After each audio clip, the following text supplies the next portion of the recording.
I am doing a review of the LG 900, also known as the GW300. This is not a CDMA phone, so it does have a SIM card, and on the Straight Talk network it actually runs off of AT&T.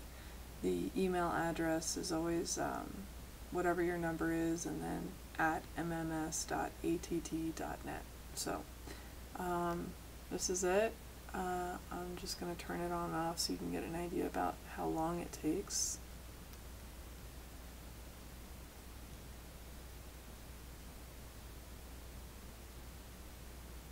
That's off.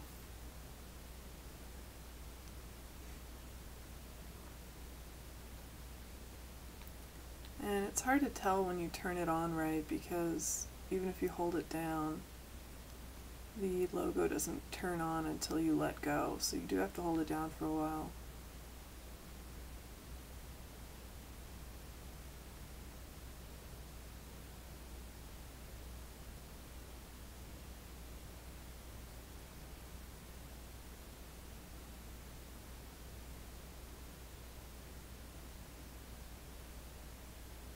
So as you can see, it does take a while to turn on, but it has great battery life, so I tend to just leave it on all the time.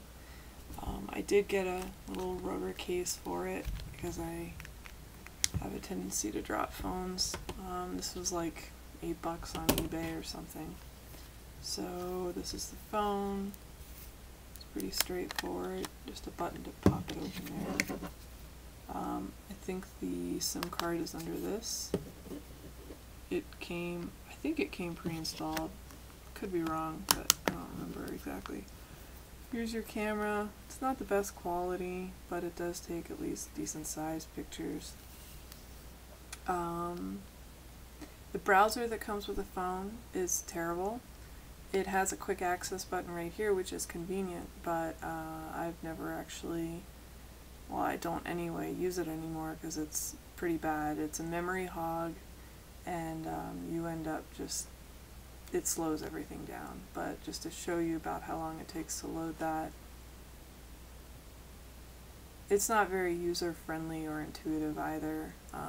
You have to use just a little hand, I don't know if you can see that, it's a little hand cursor on there. It's kind of slow going. And it does limit your access to some things as well. You can't really set up bookmarks very well anyway, so I kind of gave up on that. So the solution that I would recommend, I have installed Opera Mini 4.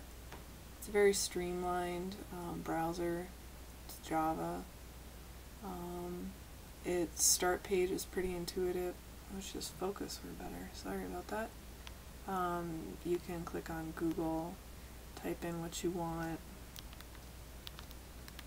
I'm just searching dogs. It always asks you this. Unfortunately, that's kind of annoying. The other browser doesn't have that. It just pops up and says, this application access to the network, it's untrusted, blah blah blah. Just click OK.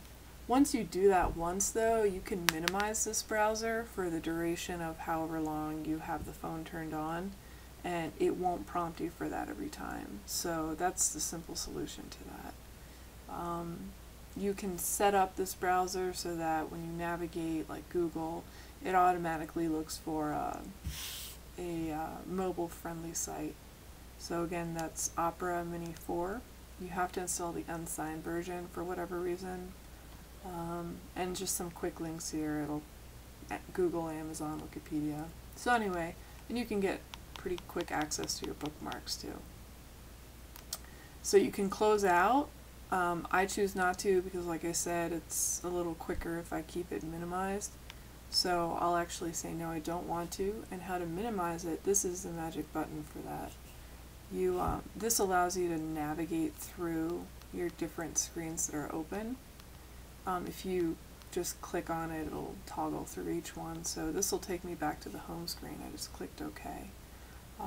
And to access the browser a little faster rather than running through the menu, going to my folder, and then down to where you have it, it's still a bit cumbersome, but there's a shortcut menu that you can set up under the up arrow, and I've just put the first one to a folder called Games and Apps.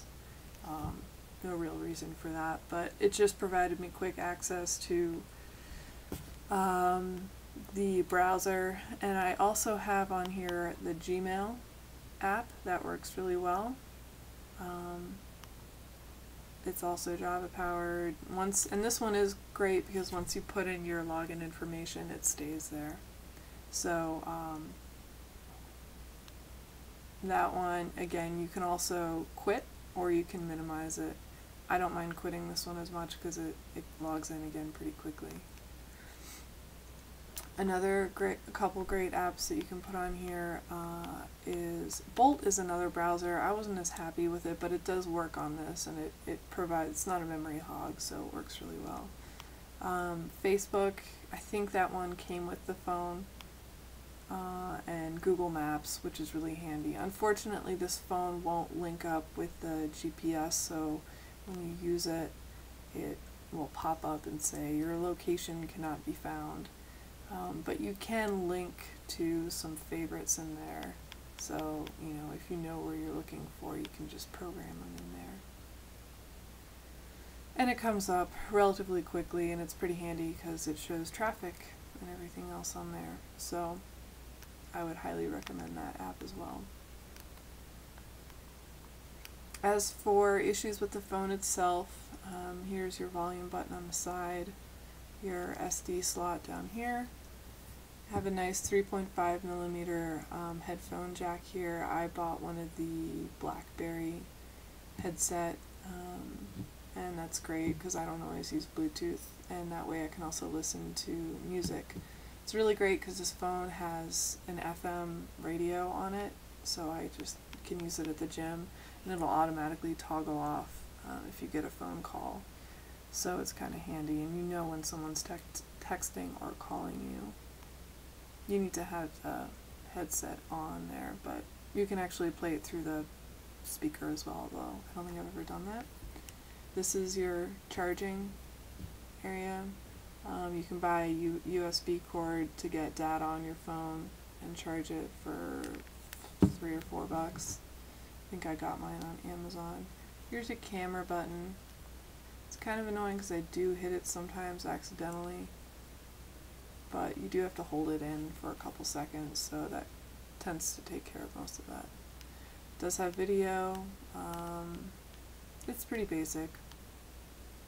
I wouldn't rely on it for everyday photos though.